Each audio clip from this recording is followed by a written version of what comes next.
আর ঈদ পরবর্তী সময়ে মানুষ এখন একটু ব্যস্ত সময় পাড়ি দেয়, একটু আত্মীয়র বাড়িতে যায়। এখন একটা আলাদা ইমেজ মানুষের মধ্যে কাজ করছে।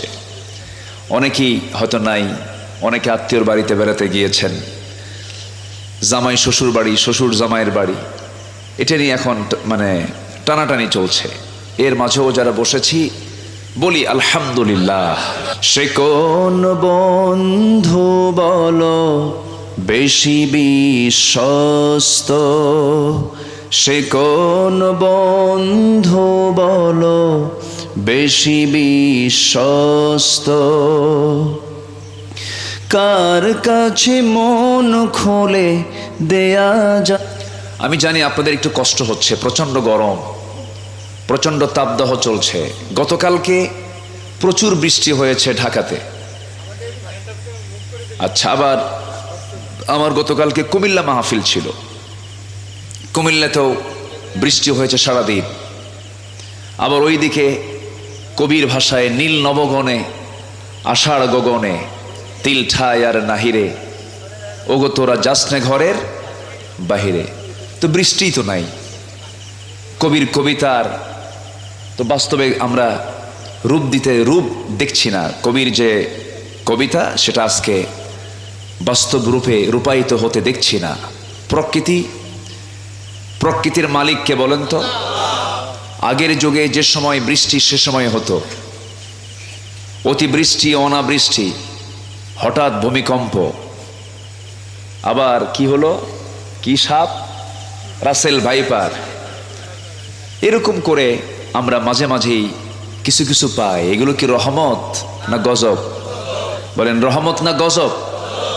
গজব পাই আমরা। হুয়াল্লাযী ইউরীকুমুল বারকা খাওফান ওয়া তামআন ওয়া ইউনশিস সাহাবাত সিকাল। আল্লাহু আকবার বলেন। 12 নম্বর আয়াত। এটা একটা গবেষণার আয়াত। আমি কাতার থেকে গত সেপ্টেম্বরে 1 বছর আগে কাতার থেকে দোহা থেকে আমি ঢাকায় আসছিলাম। তো বিমানে চড়ে, বহুদিন বিমানে চড়েছি, বহুবার চড়েছি, এরকম মনে হয়নি।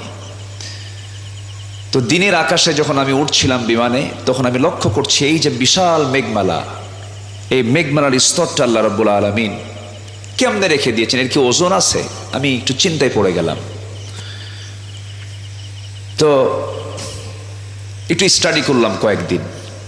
স্টাডি করে দেখি মুলুনুম্বাস নামে কিছু মেঘমালা আছে, যে সমস্ত মেঘমালার ওজন হলো 10 লক্ষ টন পর্যন্ত। তাহলে এই যে মেঘমালা, এর যে ওজন আছে, এই ওজনওয়ালা মেঘমালাকে আল্লাহ তাআলা যদি ফেলে দিতেন মাথার উপরে, আমরা কি বাঁচতাম? ঝুলায় রেখেছেন তিনি কে? ঝুলায় রেখেছেন তিনি কে? তাহলে বিজ্ঞান আজকে বলছে, প্রমাণ করছে মেঘমালার ওজন আছে। আল্লাহ রাব্বুল আলামিন সূরা রা'দের 12 নম্বর আয়াতে কত আগে জানিয়ে দিলেন, হুয়াল্লাযী ইউরীকুমুল বারকা খাওফান ওয়া তামআন ওয়া ইউনশিস সাহাবাত সিকাল। আল্লাহু আকবার। আল্লাহ রাব্বুল আলামিন কত আগে জানাচ্ছেন যে মেঘমালার ওজন যে আছে। তাহলে আমার রাসূল তো সেই সময় কোনো সায়েন্স ল্যাবরেটরিতে যান নাই, স্টাডি করেন নাই, কোনো ইউনিভার্সিটির ছাত্র ছিলেন না, এবং আমার নবীজির কোনো শিক্ষক পৃথিবীতে ছিল না। তার শিক্ষক হচ্ছেন কে? আসতে বলবেন না কে? তার কাছে একজন ফেরেশতা এসেছেন, অনেকবার ওহী নিয়ে এসেছেন। সেই ফেরেশতার নাম কি? জিবরিল আমিন। তাহলে তিনি শিক্ষা পেয়েছেন কার কাছ থেকে? এতে কোনো সন্দেহ আছে না। তাহলে কোরআন যে আল্লাহর কিতাব, কোরআন যে আল্লাহর পক্ষ থেকে নাজিল হওয়া গ্রন্থ, এতে কোনো সন্দেহ লাগে কি আপনাদের? সন্দেহ লাগবে না আরো কখন জানেন? সেটা হলো কোরআনটাকে আমরা যখন পড়ব। আমি প্রথমেই সবার কাছে আমি আহ্বান করব, তাফসীর মাহফিলে এখানে যারা বসে আছি, আমরা কোরআনের হকটা আমরা আদায় করার চেষ্টা করব। ইমাম ইবনুল কাইয়্যিম রাহিমাহুল্লাহ তিনি বলেছেন, কিরাআত, তিলাওয়াত, দিরাসাত, তাদাব্বুর। কিরাআত মানে সুন্দর করে এটাকে রিসাইট করা, পড়া। তিলাওয়াত সুন্দর করে একটু জানার চেষ্টা করা। এরপর দিরাসাত অনুশীলন করা, স্টাডি করা। তাদাব্বুর গবেষণা করা, এবং এটাকে যতটুকু পড়লাম, বুঝলাম, জানলাম, কোরআনকে ব্যক্তি জীবন থেকে শুরু করে নিয়ে রাষ্ট্রীয় জীবন পর্যন্ত কোরআনকে বাস্তবায়নের জন্য চেষ্টা করা, তাহলেই সে বান্দার দ্বারা পরিপূর্ণ হক আদায় করা সম্ভব হবে। কিন্তু দুঃখে বুকটা ফেটে যায়। আজকে দেশ স্বাধীন হয়েছে, প্রায় 54 বছর চলছে, এডুকেশন ডিপার্টমেন্ট রয়েছে, 18 কোটি মুসলমানের দেশ বাংলাদেশ। শুধু জরিপ করে আমি বলবো, শুধু আপনাদের এই উপস্থিতিটার মধ্যে আমি প্রশ্ন করতে চাই, যারা বসে আছেন সবাইকে কোরআনটাকে সহি করে পড়তে পারেন? কোরআনটাকে সহি করে পড়তে পারা লোকের সংখ্যা এখানে বেশি হবে না কম হবে? বলেন, শুধু কম না অনেক কম? অথচ কোরআন শেখাটা সবার জন্য কি ছিল? আরো জোরে বলেন। নামাজ আদায় করা কি ফরজ, কোরআন সহি করে তেলাওয়াত করাও কি ফরজ।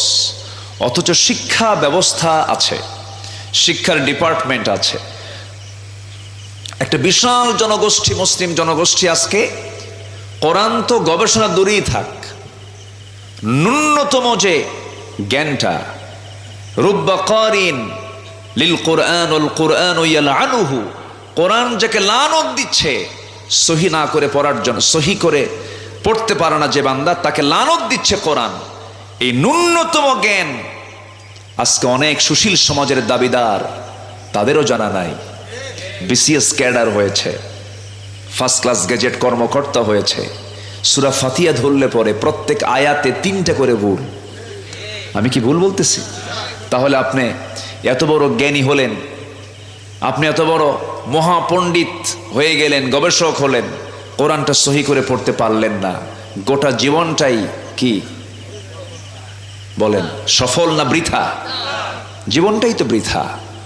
এজন্য তাফসীর মাহফিলের প্রথম শুরুতে আমি সবার কাছে একটি অনুরোধ রাখতে চাই, কোরআন যে শিখতে পারলাম না, এটা হচ্ছে 1 নম্বর আমার ব্যক্তিগত ভুল, আমার দোষ, এটা 1 নম্বর বলতেই হবে। পারিবারিক দোষও আছে, তবে শিক্ষার দায়িত্ব যারা পালন করছেন তাদের কোনো দোষ নাই, নাকি? আসতে কয় আছে না নাই? বলেন আছে না নাই? আছে। আমার বন্ধুগণ, আল্লাহ রাব্বুল আলামিন প্রথম আয়াত জাবালে নূর রাসূলকে যে উপহার দিলেন, অন্য কোন আয়াত দিয়ে শুরু করতে পারতেন, অন্য কোন আয়াতের অবতারণা করতে পারতেন। আল্লাহ রাব্বুল আলামিন রাসূলকে প্রথম যে আয়াতটা উপহার দিয়েছেন, নামাজের নয়, সিয়ামের নয়, যাকাতের নয়, অন্য কোনো বিষয় নয়। প্রথম আয়াতটা হলো, যারা পারেন ঠোঁট মিলিয়ে বলুন, ইকরা বিসমি রাব্বিকাল্লাযী খালাক খালাকাল ইনসানা মিন আলাক ইকরা وربك الأكرم الذي علم بالقلم علم الإنسان ما لم يعلم। নবী হে, আপনি পড়ুন, পড়ুন, আপনাকে পড়তে হবে। আমার রাসূল বলেন, মা আনা বিকারি, আমি তো পড়তে পারি না। রাসূল তো পড়তে যাননি কোথাও। আপনি পড়ুন সেই মহান রবের নামে, যিনি মানুষকে সৃষ্টি করেছেন। সম্মানিত ভাইয়েরা, তাহলে প্রথম ওহিটা হলো পড়ো। যে চোখে দেখে আর যে চোখে দেখে না কখনো সমান হতে পারে? যে জানে আর যে জানে না সমান হতে পারে? একজন মূর্খ এবং একজন জ্ঞানী, হাল ইয়াস্তাফিল্লাযীনা ইয়ালামুন ওয়াল্লাযীনা লা ইয়ালামুন, যারা জানে আর যারা জানে না কখনো সমান হতে পারে না। আগে জানো, আগে শিখো। মূর্খের জন্য জান্নাত নাই। কথাটা খুব শক্ত করে বললাম, হয়তো অনেকে মনক্ষুণ্ণ হতে পারেন, কিন্তু এটাই বাস্তব। মূর্খের জন্য জান্নাত নাই। কাকে মূর্খ বলা হয়? যার সার্টিফিকেট নাই সে কি মূর্খ? না, সার্টিফিকেট ধারীও বহু মূর্খ আমার দেশে আছে। আসতে বলবেন না, আছে না নাই? আপনি সার্টিফিকেট অর্জন করেছেন, আপনি পিএইচডি ডিগ্রি নিয়েছেন, এমফিল করেছেন, গবেষক হয়েছেন, কিন্তু আপনি জনগণের হক নষ্ট করেন, আপনি জনগণের সম্পদ লুটপাট করেন, তাহলে কিছু সার্টিফিকেটধারী ও কিছু মূর্খ আমাদের সমাজে, আমাদের দেশে আছে না নাই? আছে। সম্মানিত ভাইয়েরা, সার্টিফিকেট আমি অর্জন করতে বলছি না। সে ব্যক্তি মূর্খ যে তার রবকে চিনতে পারে নাই। সে ব্যক্তি মূর্খ যে তার রসুলকে চিনতে পারে নাই। সেই সবচেয়ে বড় মূর্খ যে তার নিজেকেও চিনতে পারে নাই। এখন আমার রবকে, আমার রসুলকে চেনার জন্য, আমাকে চেনার জন্য স্টাডি করা দরকার, পড়া দরকার। কোন কিতাব বলেন তো? কোরআনটা পড়া দরকার। আমি কি আলোচনা শেষ করে দেব? তো এই যে যাওয়ার সিলসিলা যে জারি হচ্ছে, চলে যাবেন কি? সবাই আমাকে সময় দিচ্ছেন তো নাকি?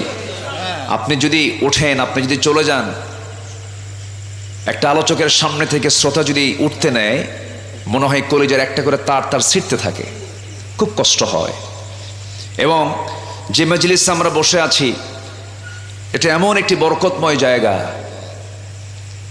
রহমতের ফেরেশতারা আমার আপনার জন্য দোয়া করছে অবিরত আল্লাহ তাআলার কাছে। জোরে বলি সুবহানাল্লাহ। সম্মানিত ভাইয়েরা, একটু আসুন সূরা রাদের আমি 4-5টি আয়াতকে সামনে রেখে আমি কথা বলতে চাচ্ছি। ওমা তাওফীকি ইল্লা বিল্লাহ আলাইহি তাওয়াক্কালতু ওয়া ইলাইহি উনীব। তাহলে আমরা মূর্খ থাকতে চাই না জ্ঞানী হতে চাই? জ্ঞানী হওয়ার জন্য কি কোনো সার্টিফিকেট শর্ত? না, কোনো সার্টিফিকেট লাগবে না। আমি আপনাকে বলছি না এই বুড়া বয়সে আপনি আবার স্কুল কলেজে যান। আপনাকে জ্ঞানী হতে হবে। জ্ঞানী হওয়ার জন্য দেখেন, আমার রাসূলের ছাত্র ছিল বুড়া মানুষও। ইসলাম কবুল করেছেন 37 বছর বয়সে আবু বকর সিদ্দিক রাদিয়াল্লাহু তাআলা আনহু। ইসলাম কবুল করেছেন বুড়া বয়সে সালমান ফারসি রাদিয়াল্লাহু তাআলা আনহু।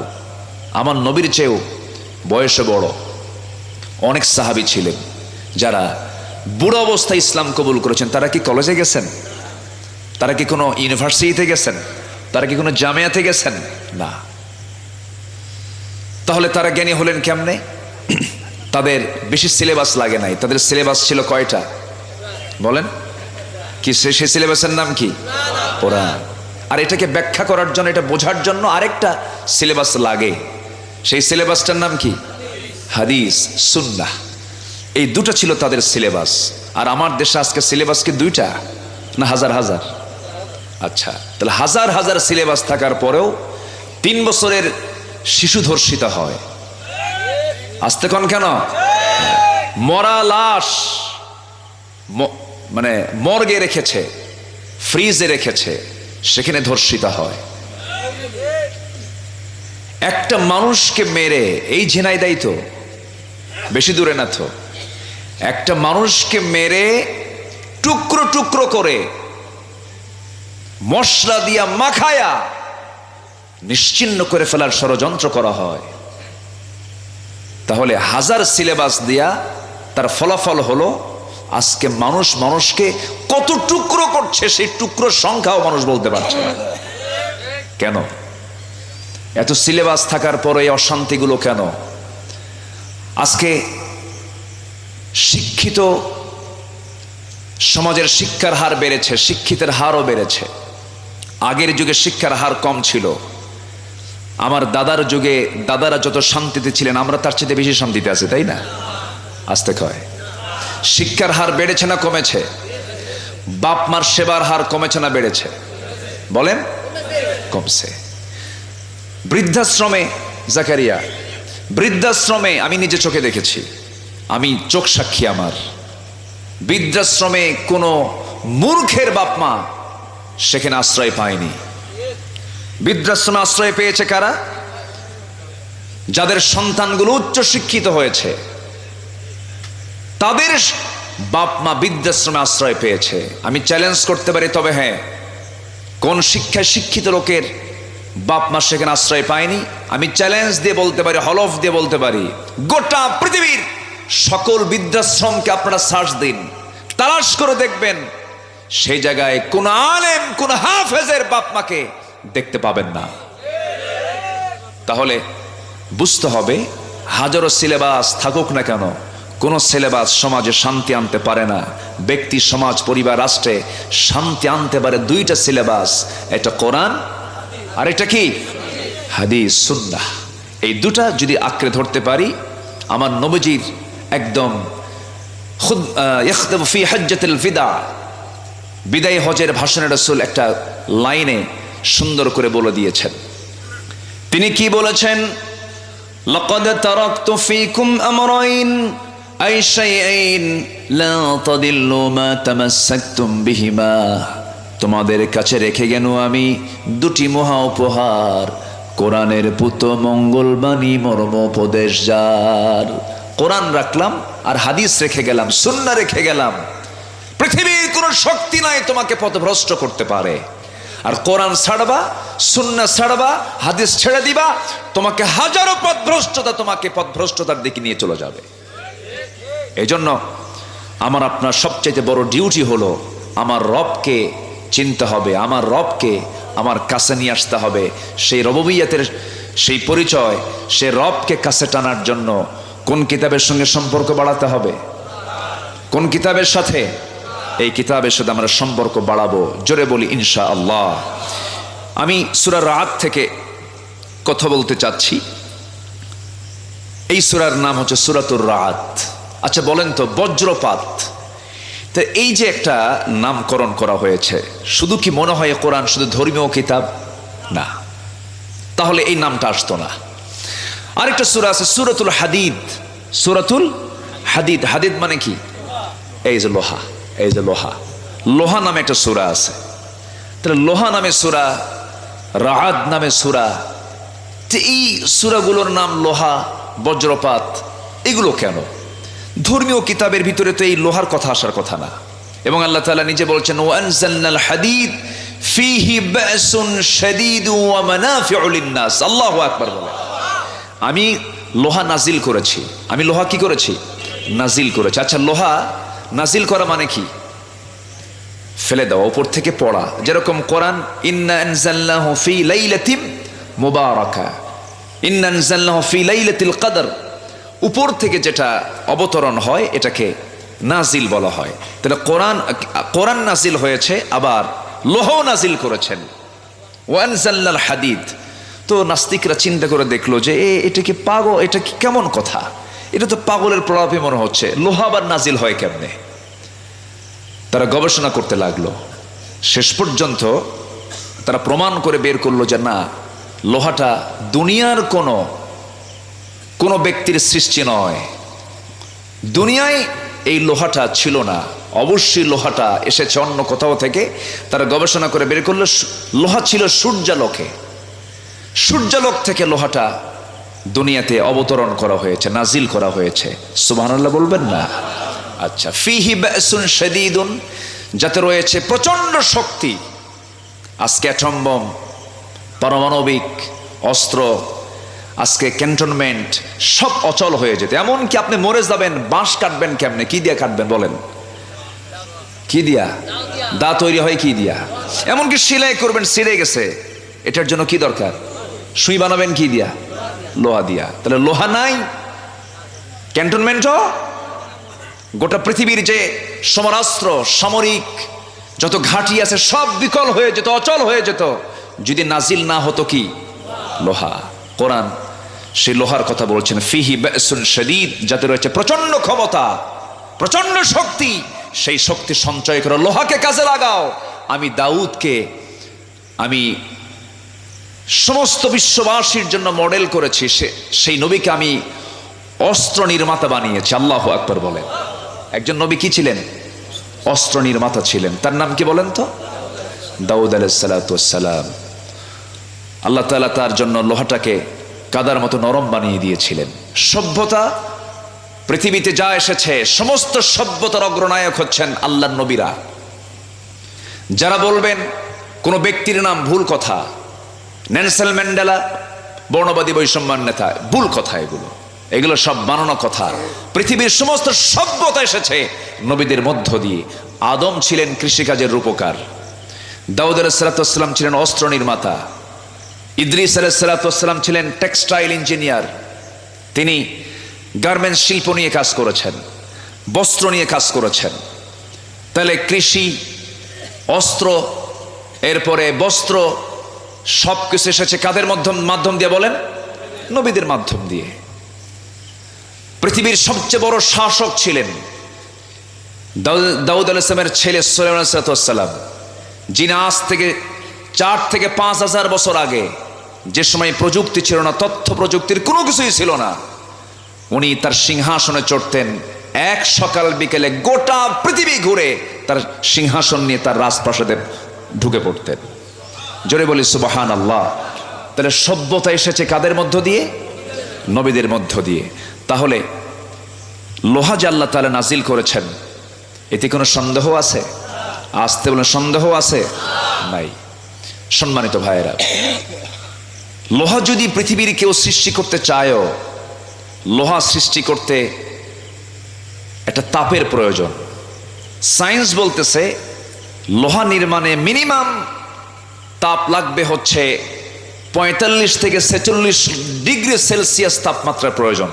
এছাড়া মানুষের পক্ষে লোহা নির্মাণ করা, লোহা বানানো সম্ভব নয়। তাহলে কি বিএসআরএম, কেএসআরএম এটা কার? আসতে কয় আসতে বলে কার? বলেন তো কার? আমার আপনার বাড়ির যে ছাদ বানানো হয়েছে, এটা কার অবদান? আল্লাহর অবদান। সম্মানিত ভাইয়েরা, সে আল্লাহ তাআলা বলছেন, বান্দা সব তো আমিই দিয়েছি, আমাকে ভুলো কেন? তুমি তো এক ফোঁটা পানিও বানাতে পারবে না, একটা চাউল বানাতে পারবে না, একটা সুই বানানোর মতো লোহা বানাতে পারবে না। সব অবদান একমাত্র কার? এই চিন্তাগুলো যারা করে তারাই হচ্ছে উলুল আলবাব। তারা কি? উলুল আলবাব, বিবেকবান। বিবেকবান কারা?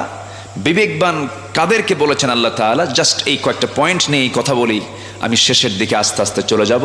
জোরে বলি ইনশাআল্লাহ। সূরাতুর রাআদ, বলেন তো সূরার নাম কি? সূরাতুর রাআদ। আল্লাহ রাব্বুল আলামিন বলেন, আল্লাহ রাব্বুল আলামিন সুন্দর করে বলছেন, أفمن يعلم أنما أنزل إليك من ربك الحق كمن هو أعمى إنما يتذكر إلا أولو الألباب জোরে বলুন আল্লাহু আকবার। আয়াত শেষ হয়েছে কিন্তু কথা শেষ হয় নাই। إنما يتذكر أولو الألباب الذين يوفون بعهد الله ولا ينقضون الميثاق জোরে বলুন আল্লাহু আকবার। আল্লাহ রাব্বুল আলামিন বলছেন, বিবেকবান তো তারাই যাদের মধ্যে 9টা গুণ খুঁজে পাওয়া যাবে, 9টা সিমটম যাদের মধ্যে পাওয়া যাবে, তারাই হলো বিবেকবান। উলুল আলবাব তারা যাদের মধ্যে কমন সেন্সটা আছে, তাদের মধ্যে 9টা গুণ খুঁজে পাওয়া যাবে। 1 নাম্বার হলো আল্লাযীনা ইউফুনা বিআহদিল্লাহ। 1 নাম্বার হলো যারা আল্লাহর সাথে যে অঙ্গীকার করা হয়েছে, বান্দা যে অঙ্গীকার করে এসেছে এই দুনিয়াতে, এই অঙ্গীকার যারা পূর্ণ করবে তারা হচ্ছে উলুল আলবাব।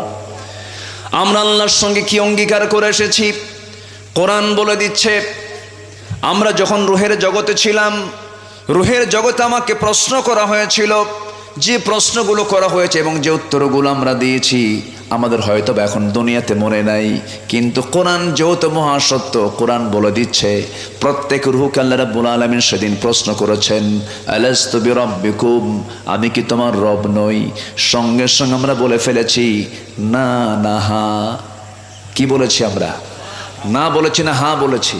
হ্যাঁ বলেছি। ক্বালু বালা, হ্যাঁ তুমি আমাদের রব, আমার রব। এই রুবুবিয়্যতের স্বীকৃতি আমরা রুহের জগতে দিয়ে এসেছি। এখন হয়তো বলবেন, হুজুর এ তো আমার মনে নাই, এ তো আমার মনে নাই।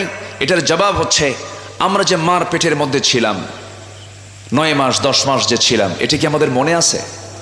আসতে বলে মনে আছে? আচ্ছা, মনে করা কি সম্ভব? সম্ভব না। মার দুধ পান করেছি কয় বছর? 2 বছর। হাউলাইনি কামিলাইন, 2 বছর আমরা দুধ পান করেছি। এটা কি বলেন তো, হাত তুলে বলেন তো আমার মনে আছে? এরকম কেউ কি বলতে পারবেন? না। তাহলে দুধ পান করেছি 2 বছর, মনে নাই। মার পেটে ছিলাম 9 মাস 10 মাস মনে নাই, আমাকে একজন বলে দিয়েছেন এটা তোমার মা হয়, তুমি এই মহিলার পেটে ছিলে, তুমি তার দুধ পান করেছো। আমি কি শুনে বিশ্বাস করেছি না দেখে বিশ্বাস করেছি?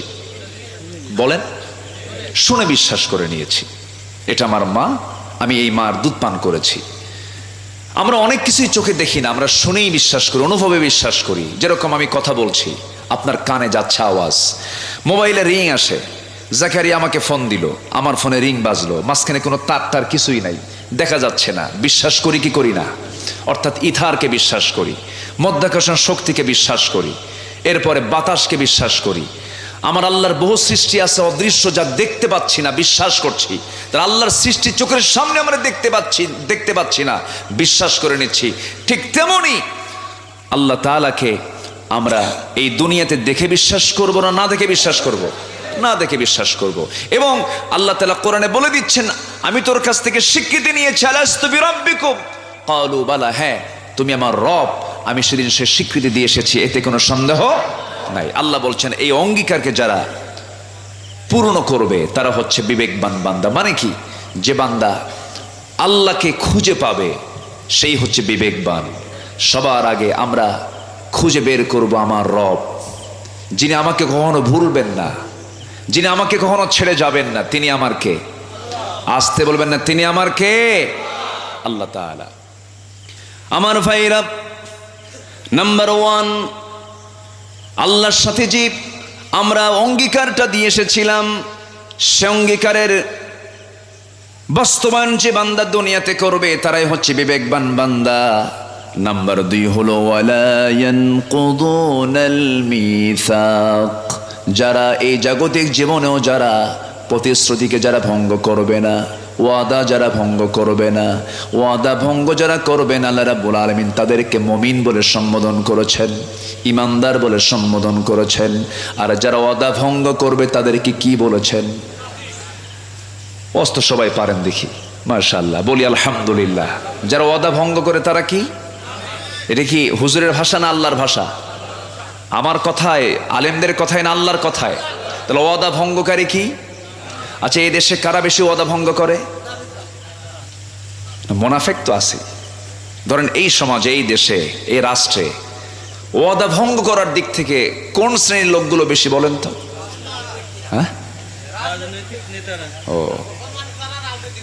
ও আচ্ছা, যাক, ভালোই তো বোঝেন আপনারা দেখি, আলহামদুলিল্লাহ, ভালো। আচ্ছা, মিথ্যা কথা বেশি বলে কারা? মিথ্যা কথা, হ্যাঁ, আচ্ছা, তাহলে মিথ্যা কথা বেশি বলে যারা, ওয়াদা ভঙ্গ করে যারা, এগুলো কার লক্ষণ?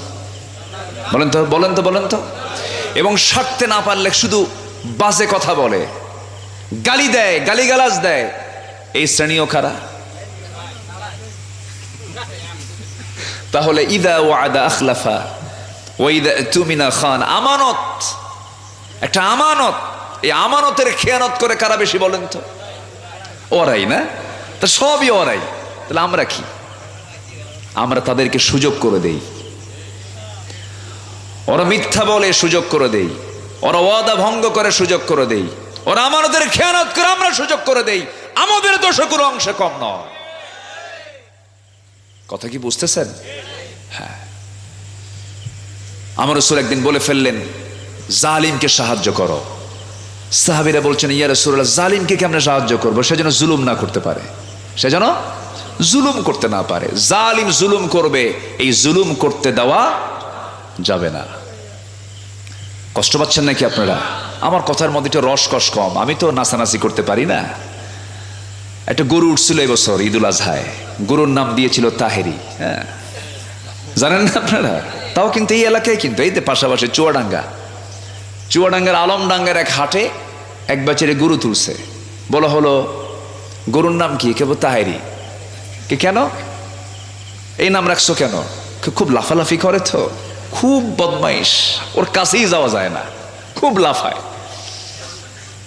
এটা কিন্তু আনন্দের কোনো কথা নয়, এখানে একটা চিন্তা আছে। কিন্তু মাথায় টুপি আছে, পাগড়ি আছে, মুখে দাড়ি আছে, একজন আলেম, তার নামে একটা পশুর নামকরণ করা হচ্ছে। অন্তত যে ব্যক্তির নামেও এটাকে কি বলা হয়, উল্লেখ করা হয়েছে, অন্তত তার এখান থেকে শিক্ষা নেওয়া উচিত,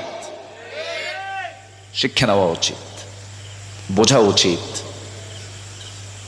সম্মানিত ভাইয়েরা, সম্মানিত বন্ধুগণ, কথা তো অনেক, কথার তো কোনো থা থাকে না, কথার কোনো শেষ থাকে না, অনেক কথাই সামনে জমা পড়ে আছে।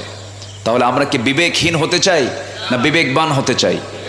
বিবেকবান হলে আমরা আগে কার ওয়াদা পূর্ণ করব? বলেন কার ওয়াদা? আজান শুনলেই কোথায় যাব? বলেন আজান শুনলে কোথায় যাব? যে ফজরে যায় না সে মোনাফেক।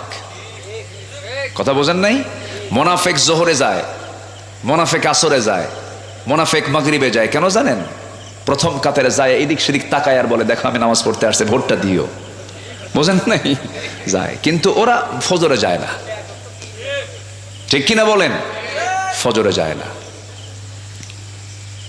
যদি কোনো বান্দা মোনাফেকের কাতার থেকে নিজের নামকে যদি মুছে দিতে চায়, সেজন্য ফজর নামাজটা রেগুলার করে। কারণ ফজরের সময়ের একটু আগ দিয়ে সহিহ হাদিসের বর্ণনা, শয়তান প্রত্যেক বান্দার শিয়রে এসে বসে যায়।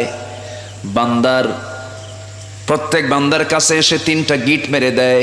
গিট মারা বোঝেন তো? গিট কি বলে? এলাকায় কি বলে? গিরা না গিট বলে? আচ্ছা, গিরা বলে। ভাষা তো অনেক প্রকার, আমার দেশে ভাষা তো বিচিত্র ভাষা। ভাষা যে কত আমার দেশে, কে বলেছে আমার দেশের ভাষা গরিব? এই বাংলা কত রূপ যে নিয়েছে, আলহামদুলিল্লাহ, কোনো ভাষাই কম না। তবে সবচেয়ে বেশি স্পষ্ট ভাষা হলো নোয়াখালীর ভাষা। হাসে কেন? ওদের কাছে ওদের ভাষা ভালো। যারা নোয়াখালী তারা ইংরেজি দিয়ে শুরু করে, আই মানে আমি।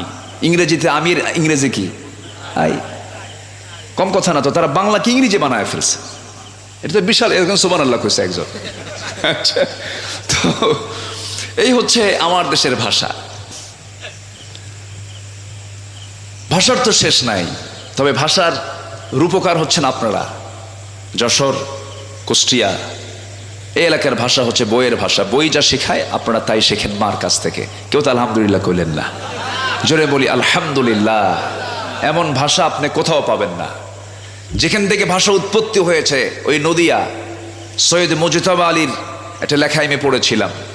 ওই নদিয়া থেকে ভাষার উৎপত্তি। নদিয়ার আশেপাশে যে মুর্শিদাবাদগুলো আছে, এরাও স উচ্চারণ করতে পারে না। ওরা সালাম দিতেই পারে না, কয় আসসালামু আলাইকুম।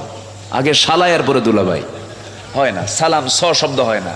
এমনকি আল্লাহর কালাম তেলাওয়াত করতে গেলেও ওদের হয় না। আল্লাহ তাআলা তাদের আঞ্চলিকতার মধ্যে ওই জিহ্বার ভিতরে ওই উচ্চারণটা সহজে বের হতে চায় না, পারে না তারা। কিন্তু অ্যাকসেপ্ট যশোর, কুষ্টিয়া, চুয়াডাঙ্গা, মেহেরপুর, নড়াইল এই অঞ্চলটা অনেক সুন্দর ভাষা। একটু জোরে সোরে বলি আলহামদুলিল্লাহ। এত পাম্পন্টি দিলাম তাও তো আলহামদুলিল্লাহ করেন। আচ্ছা, অনেক সুন্দর ভাষা আপনাদের। তাহলে কি বলে যে গিট মারাকে কি বলে? হ্যাঁ, গিরা দেয়, গিট মারে। তিনটা গিট মারে। কয়টা? কি ফজরের পরে না ফজরের আগে? আগে। শয়তান এসে প্রত্যেক ইমানদার বান্দার পাশে বসে তিনটা গিট মেরে দিয়ে যায়। রাসূল বললেন, সাহাবীরা এই তিনটা গিট যদি ছুটাতে চাও, এক নাম্বার গিট ছুটাতে হলে তোমার দায়িত্ব হলো দোয়াটা পরেই ঘুম থেকে উঠে যাবে। দোয়াটা পরে যখন বিছানা থেকে তোমার পিঠটা সরায় নেবে, এক নাম্বার গিট ছুটে যাবে। নাম্বার 2 হলো ওযু বানাবে, 2 নাম্বার গিটটা ছুটে যাবে।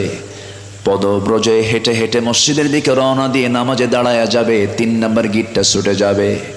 ওই 3টা গিট ছুটে গেল। সারাটা দিন শয়তান শত চেষ্টা করো তোমার কাছে ওয়াসওয়াসা দিতে পারবে না। এই জন্য দিন শুরু করব কি নামাজ দিয়ে? বলেন কি নামাজ দিয়া? ফজর দিয়া। যদি কোনো বান্দা ফজর নামাজ এবং এশার নামাজ জামাতের সঙ্গে আদায় করতে পারে, রাসূল বললেন, ও সাহাবীরা জেনে নাও, বিশেষ করে ফজর নামাজ এবং এশার নামাজ যদি কোনো বান্দা জামাত আদায় করতে পারে, মহান রব্বুল আলামিন গোটা রাত কিয়ামুল লাইলের সমান সওয়াব আল্লাহ রব্বুল আলামিন তার আমলনামায় দিয়ে দেন। তাহলে বিশেষ করে আমরা কোন নামাজটা জামাতে পড়ব? ফজর এবং এশা। এবং এই দুটোর সময় যারা ধারাবাহিক জীবনে থাকেন, শৃঙ্খলপূর্ণ জীবনে থাকেন, তারা এই ম্যাক্সিমাম এই দুটোর সময় তারা কোথায় থাকেন? বাসায়। বাড়িতে থাকেন, কারণ দিন দিয়েছেন কাজের আর রাত দিয়েছেন বিশ্রামের জন্য। অন্ধকার হয়েছে, আসো পরিবারকে সময় দাও, আর ফজর এবং এশাটা আল্লাহর জন্য বরাদ্দ করো, জামাতে নামাজ পড়ো, শেষ রাত্রে একটু যদি পারো কিয়ামুল লাইলটা করো, সুশৃঙ্খল জীবনে আসো। যার নামাজ আছে তার শৃঙ্খলা আছে, যার নামাজ আছে তার নিয়মানুবর্তিতা আছে, যার নামাজ আছে তার চরিত্র আছে, যার নামাজ নাই তার কিচ্ছু নাই। এই জন্য আমাদের সবার আগে খেয়াল করতে হবে, আমরা যদি আল্লাহর সঙ্গে সম্পর্ক গড়তেই চাই, সম্পর্ক গড়তে হলে ওয়াস্তাঈনু বিস-সাবরি ওয়াস-সালাহ, নামাজ দিয়ে আমরা সম্পর্ক গড়ব। কার সাথে? কয় ওয়াক্ত নামাজ? আসতে বলবেন না, কয় ওয়াক্ত নামাজ? 5 ওয়াক্ত নামাজ। একটু মনোযোগ দিয়ে শুনবেন সবাই। আজকে যদি সমাজের প্রত্যেকটি জায়গায় যদি নামাজটা চালু হয়ে যেত, সমাজের সমস্ত বিশৃঙ্খলা দূর হয়ে যেত। আল্লাহর ওয়াদা, ইন্নাস সালাতা তানহা আনিল ফাহশাই ওয়াল মুনকার ওয়ালাযিকরুল্লাহি আকবার। একমাত্র সালাত, ইবাদতটাই সমস্ত ফাহেশা এবং অশ্লীল কাজ থেকে বান্দাকে দূরে রাখতে পারে।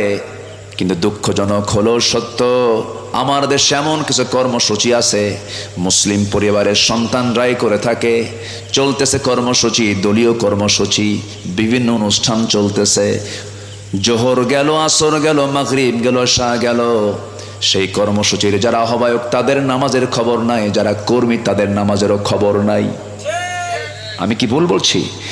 যে কর্মসূচি বাস্তবায়ন করতে গিয়ে নামাজ লাগে না, যে দল করতে গিয়ে নেতারও নামাজ নাই, কর্মীরও নামাজ নাই, যে নেতৃত্বে নামাজের কোনো বাধ্যবাধকতা নাই, সেই নেতৃত্বের মুখে আমরা জুতা মারি, থুতু মারি।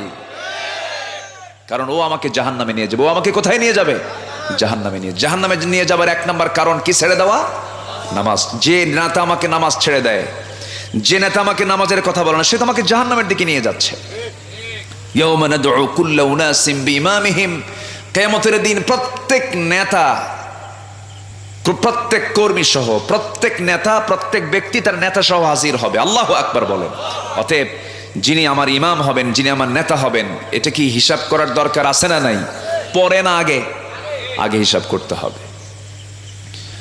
আমার বন্ধুগণ, নামাজকে নিয়ে আমাকে আপনাকে চলতে হবে, আল্লাহর সঙ্গে সম্পর্ক করতে হবে। নামাজ আছে যার চরিত্র আছে তার, নামাজ নাই যার চরিত্র নাই তার। আমার বন্ধুগণ, একটা আদর্শ গ্রামের পরিচয়, এই গ্রামের নামটা হলো কি? আলফাপুর। এই যে মসজিদটা আছে, এই আদর্শ গ্রামের একটা বৈশিষ্ট্য হলো, যদি কেউ আদর্শ গ্রামের বৈশিষ্ট্য দেখতে চায়, একটু চেক করতে হবে ফজর নামাজের সময় মসজিদের মুসল্লির সংখ্যা কত, আর এই গ্রামে নামাজের সংখ্যা কত, প্রাপ্তবয়স্ক মুসলমানের সংখ্যা কত।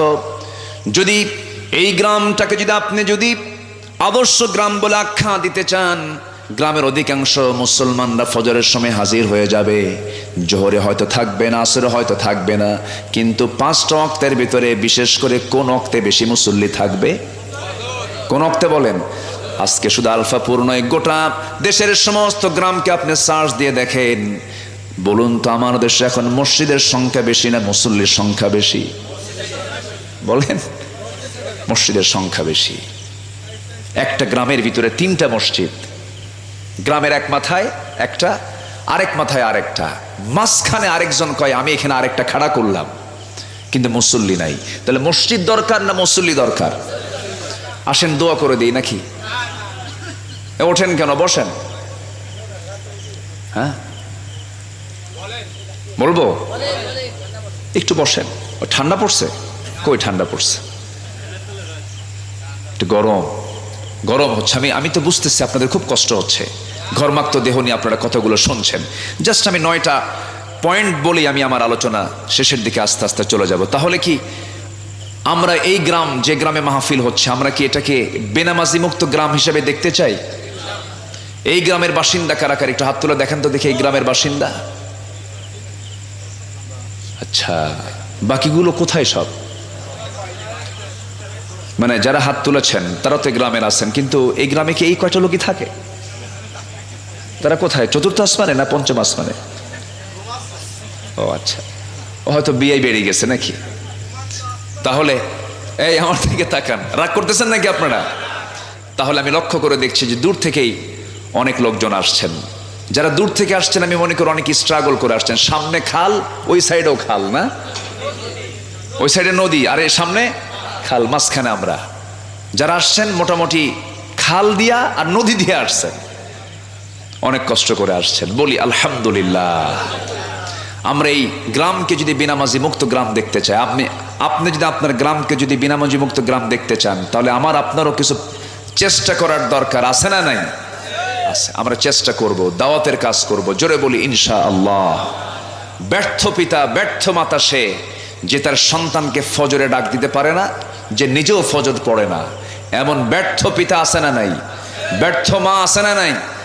যখন বলা হয় ডাকেন না কেন, কে বাবা, বাবাটা ঘুমাইছে অনেক রাত পড়াশোনা করে, ফজরের সময় ডাক দিলে ঘুমটা নষ্ট হবে। কি মোহাব্বত দেখছেন, দয়াটা দেখছেন? সারা রাত সেই স্টাডি করেছে, পড়েছে, ফজরের সময় ঘুম নষ্ট হবে এই জন্য বাপ সন্তানকে ডাক দেয় না। যদি ফজরের সময় আগুন ধরে বাড়িতে কি করবেন? আগুন ধরে, কে বাবা তুই ঘুমা, আগুনে মর, তবুও তোরে ডাকবো না, এটা করবেন? কি করবেন? আগুন লাগছে। যদি আমি দুনিয়ার আগুনকে ভয় পেয়ে যদি সেই সময় ডাক দিতে পারি, জাহান্নামের আগুন থেকে বাঁচার জন্য তাকে ডাক দেওয়ার দরকার আরো কম না আরো বেশি? আরো বেশি। বাবা ওঠো, হাইয়া হাইয়া আলাস সালাহ, ওঠো তাড়াতাড়ি, আসসালাতু খায়রুম মিনান নাওম, নামাজে যা, সালাত আদায় কর, সেজদা দে, রুকু কর, আল্লাহর হক আদায় কর। বাবার ফোর্স হবে কথার অন্যরকম নামাজের ক্ষেত্রে। শিক্ষার জন্য যে সচেতনতা আমাদের ভিতরে কাজ করে, সেই পরিমাণ যদি সচেতনতা যদি আমরা নামাজের ক্ষেত্রে যদি প্রত্যেক পিতামাতা যদি দায়িত্ব পালন করতাম, অন্তত আপনার সন্তানের হাতে কোনো ইয়াবার ট্যাবলেট হাতে উঠতো না। শুধু আপনি প্রশাসনকে দোষ দিবেন আর আপনি নাক ডেকে ঘুমাবেন, আপনার সন্তানকে নামাজের কথা বলবেন না। আপনার পরিবারকে জাহান্নাম থেকে বাঁচাতে আপনি কি হবে? কু আনফুসাকুম ওয়া আহলিকুম নারা, নিজে বাঁচাও, তোমার পরিবারকে জাহান্নাম থেকে বাঁচাও। কার কথা? আসতে বলবেন না, কার কথা? আল্লাহর কথা। আমার বন্ধুগণ, জাহান্নাম থেকে বাঁচতে হবে, এটা সবচাইতে বড় চ্যালেঞ্জ। আল্লাহ রাব্বুল আলামিন বলছেন, বান্দা জাহান্নামেরা জাহান্নামের মধ্যে কেমন কেন যাবে, কি জন্য যাবে তোরা জেনে নে। মা সালাকাকুম ফি সাকার قالوا لم نك من المصلين ولم نك نطعم المسكين وكنا نخوض مع الخائضين وكنا نكذب بيوم الدين حتى أتانا اليقين فما تنفعهم شفاعة الشافعين জোরে বলুন আল্লাহু আকবার। ও দোজখবাসী, আজকে দোজখে কেন, কি হয়েছে তোমাদের? দোজখবাসী বলবে, আমরা 4টা কাজ করে আসি নাই, ফজর শুনেছি, নামাজে যাই নাই, নামাজটাকে ছেড়ে দিয়েছি, বান্দার হক নষ্ট করেছি, সমালোচনাকারীদের সঙ্গে সমালোচনা করেছি, বিচার দিবসকে অস্বীকার করেছি, এই জন্য আজকে আমরা জাহান্নামে। আল্লাহ রাব্বুল আলামিন আরেক জায়গায় বলছেন, فخلف من بعدهم خلف أضاعوا الصلاة واتبعوا الشهوات فسوف يلقون غيا জোরে বলুন আল্লাহু আকবার। সূরা মারইয়াম, ওইদিকে সূরা মুদ্দাসসির আল্লাহ রাব্বুল আলামিন সুন্দর করে বলে দিচ্ছেন, শোনো বান্দারা, আমি ওই সমস্ত বান্দাগুলোকে শুধু জাহান্নাম দেব না, জাহান্নামের গর্তের মধ্যে ঢুকায় দেব যে সমস্ত বান্দাগুলো নামাজকে নষ্ট করেছে, নামাজ যারা ভঙ্গ করেছে, নামাজকে যারা অকার্যকর করেছে, আবার নামাজে দাঁড়াইছে, নামাজের হক আদায় করে নাই। আল্লাহ রাব্বুল আলামিন বলছেন, আমি শুধু জাহান্নাম দেব না, জাহান্নামের গর্ত, গাইয়া নামক গর্ত, গাই নামক গর্তের মধ্যে আমি তাকে ঢুকায়া ছাড়বো। গাই নামক গর্তটা এত ভয়ঙ্কর, তাফসীরে কুরতুবীর মধ্যে এসেছে জাহান্নামের একটা গর্তের নাম গাই নামক গর্ত। গাই নামক গর্তটা এত ভয়ঙ্কর, গাই নামক গর্তকে দেখে জাহান্নাম পর্যন্ত ভয় পায়, এত ভয়ঙ্কর গর্তের নাম হলো সেই গাই নামক গর্ত। সেই গাই নামক গর্ত থেকে বাঁচার জন্য 1 নাম্বার কাজ, আমরা নামাজ ছাড়বো না, নামাজ পড়বো। নামাজটা আমরা পড়বো। আল্লাহর কাছে সবচেয়ে বড় অপরাধ হলো নামাজটাকে ছেড়ে দেওয়া। নামাজ ছেড়ে দেওয়া যাবে না। যেখানে আল্লাহ রাব্বুল আলামিন বান্দাকে হুকুম করেছেন, কিছু কিছু হুকুম আল্লাহ রাব্বুল আলামিন একবার করেছেন, দুবার বলেন নাই, কিন্তু নামাজের কথা বলেছেন একবার না বারবার, একবার না বারবার। আমার বন্ধুগণ, বারবার যে কথা বলা হয় তার গুরুত্ব কমে না বাড়ে? গুরুত্ব কমে না বাড়ে? বেড়ে যায়। নামাজকে আমরা কন্টিনিউ করব, নিজে নামাজ পড়ব, পরিবারকে নামাজের জন্য তাকিদ দেব, পরিবারকে জাহান্নাম থেকে বাঁচানোর জন্য পরিবারের জন্য মূল দায়িত্বশীল তিনি চেষ্টা করবেন, সেই ব্যক্তিরও চেষ্টা করতে হবে। নামাজের ক্ষেত্রে আমরা যত্নবান হব। আমার বন্ধুগণ, আল্লাহ রাব্বুল আলামিন বলছেন উলুল আলবাব কারা? দুইটা বলেছি, এবার নাম্বার 3 হলো ওয়াল্লাযীনা ইয়াসিলুনা মা আমারাল্লাহু বিহি আইয়ুসাল। জোরে বলি আল্লাহু আকবার। নাম্বার 3 হলো যে সমস্ত বান্দাগুলো আল্লাহর সঙ্গে সম্পর্ক রাখার চেষ্টা করে, আল্লাহর সঙ্গে যারা তাআল্লুক রাখে, সম্পর্ক রাখার জন্য চেষ্টা চালায়। এই পৃথিবীর যত সম্পর্ক, যত রিলেশন, সমস্ত রিলেশনগুলো অস্থায়ী রিলেশন। এখন মরে যাব, বউটা পর হয়ে যাবে, এখন মরে যাব, সন্তানটা পর হয়ে যাবে, এখনই মরে যাব, গ্রুপ অফ ইন্ডাস্ট্রিজ সবর্ণের হাতে হস্তান্তর হয়ে যাবে, এখনই মরে যাব, আমার পাওয়ার চলে যাবে, এখন মরে যাব, আমার সমস্ত হ্যালো বন্ধ হয়ে যাবে, আমার মৃত্যুর মধ্য দিয়া সকল সম্পর্ক কাট হয়ে যাবে। কিন্তু সম্পর্ক যার সঙ্গে কখনো কাট হবে না, তিনি আমার কে? আল্লাহ। আল্লাহ ছাড়া কোনো গতি নাই, আল্লাহ ছাড়া কোনো আমাদের উপায় নাই। আল্লাহর কাছে ফিরে যেতে হবে। আল্লাহ রাব্বুল আলামিন বান্দাকে প্রশ্ন করে বলছেন, এক জায়গায় বলছেন ইয়া মা'শারাল জিন্নি ওয়াল ইনসি ইন ইসতাতা'তুম আন তানফুযু মিন আকতারিস সামাওয়াতি ওয়াল আরদ ফানফুযু লা তানফুযুনা ইল্লা বিসুলতান। আল্লাহ রাব্বুল আলামিন বলছেন, ও জিনেরা, ও ইনসানেরা, এই দুনিয়া থেকে তোমরা বের হওয়ার হাজারো চেষ্টা করবে, পারবে না। আমার কাছেই তোমাকে ফিরে আসতে হবে। আমি তোমাকে মৃত্যু দেব, আবার তোমাকে জিন্দা করব। জীবন দিয়েছেন তিনি কে? আসতে বলবেন না, তিনি কে? কাইফা শব্দ দিয়ে প্রশ্ন করছেন বান্দাকে। একটু মনোযোগ দিয়ে শোনেন, আয়াত একটু বেশি বেশি বললে পরে বরকত বেশি নাজিল হয়। কাইফা তাকফুরুনা বিল্লাহি ওয়া কুনতুম আমওয়াতান ফাআহইয়াকুম সুম্মা ইউমীতুকুম সুম্মা ইউহয়ীকুম সুম্মা ইলাইহি তুরজাউন। কেমন স্বীকার করো আমাকে বান্দা? তুমি নিষ্প্রাণ ছিলে, আমি তোমাকে প্রাণ দিলাম, আবার তোমাকে আমি মুর্দা করবো, আবার তোমাকে জিন্দা করবো। আমার কাছেই তোমাকে ফিরে আসতে হবে। পালানোর কোনো সুযোগ তোমাকে দেওয়া হবে না। বিচার করব আমি, তোমাকে রায় দেব আমি হলাম আহকামুল হাকিমিন। বিচার করব, তোমাকে রায় দিয়ে দেব। যে কোনো একটা জায়গায় তোমার জন্য বরাদ্দ হয়ে যাবে, জান্নাত পাবে অথবা জাহান্নাম পাবে। সেই জাহান্নাম থেকে বেঁচে বান্দা যদি জান্নাত পায়, এটাই হলো তার বড় সফলতা, এটাই তার কৃতকার্যতা। এই জন্য আমার বন্ধুগণ, জান্নাতের দিকে আমরা হেঁটে হেঁটে যাব না, দৌড়ে দৌড়ে যাব? আসতে কয়, হেঁটে হেঁটে না দৌড়ে দৌড়ে? অলসতা রাখা যাবে না। আল্লাহ রাব্বুল আলামিন বলেন, وسارعوا إلى مغفرة من ربكم وجنة عرضها السماوات والأرض أعدت للمتقين। জোরে বলুন আল্লাহু আকবার। মাগফিরাতের দিকে তোমরা দৌড়াও, আল্লাহর দিকে তোমরা দৌড়াও, জান্নাতের দিকে তোমরা দৌড়াও। অলসতা পরিহার করো, আল্লাহকে চেনার জন্য চেষ্টা করো, কারণ আল্লাহই তোমার সব।